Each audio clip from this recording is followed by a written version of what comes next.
Produksi total energi primer di Indonesia mencapai 411,6 millions of tons of oil equivalent untuk mencukupi kebutuhan di sektor transportasi dan industri.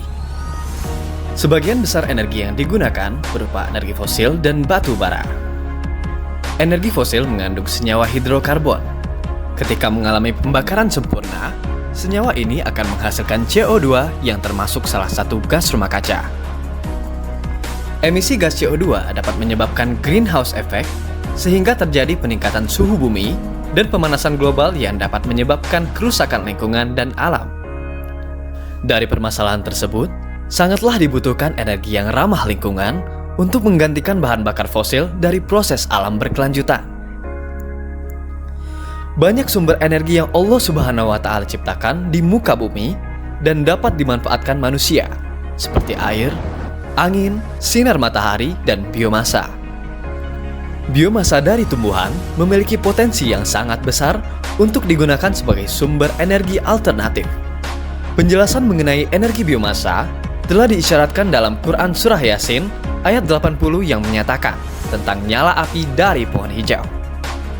Allah Subhanahu wa Ta'ala berfirman, أعوذ بالله من الشيطان الرجيم الذي جعل لكم من الشجر الأخضر نارا فإذا أنتم منه توقدون. Energi api yang berasal dari pohon hijau dikarenakan kemampuannya menghasilkan biomasa. Hal ini juga terdapat dalam Quran Surat Al-Waqiah ayat 71 hingga 73. A'udzu billahi minasy syaithanir rajim. Afara'aytumun nara allati turun. أأنتم أنشأتم شجرتها أم نحن المنشئون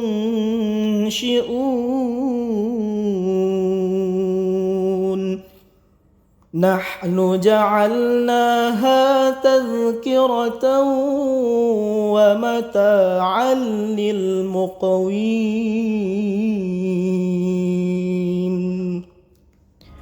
Menurut Quraisy Shihab, dalam buku Mukjizat Al-Quran mengutip pendapat ahli sains modern bahwa kata Asy-Syajar Al-Akhdar berarti pohon hijau berhubungan dengan zat hijau daun atau klorofil yang mampu melakukan fotosintesis untuk menghasilkan energi biomasa berupa karbohidrat.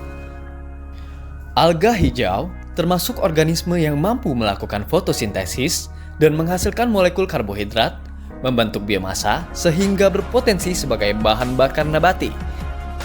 Proses penghasilan energi dari biomasa alga melalui fermentasi untuk mengubah bahan organik kompleks menjadi molekul glukosa dan biofuel menggunakan green bioreaktor. Selama fermentasi di dalam green bioreaktor, substrat karbohidrat dari biomasa kering alga akan menjadi gula melalui hidrolisis enzimatis dan diubah menjadi produk biofuel dengan memanfaatkan mikroorganisme. Keberhasilan produksi biofuel dari alga hijau harus melibatkan kerjasama secara pentahelix seperti komunitas peduli energi dan lingkungan, pemerintah, akademisi, investor, serta media massa untuk melakukan diskusi mengenai konsep energi lalu mengimplementasikannya.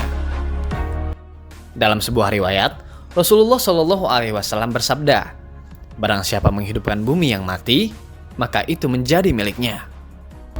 Oleh karena itu, keberhasilan dalam menghasilkan biodiesel, bioetanol, dan biohidrogen berperan penting dalam mengatasi pemanasan global sehingga bermanfaat bagi lingkungan, alam, serta manusia.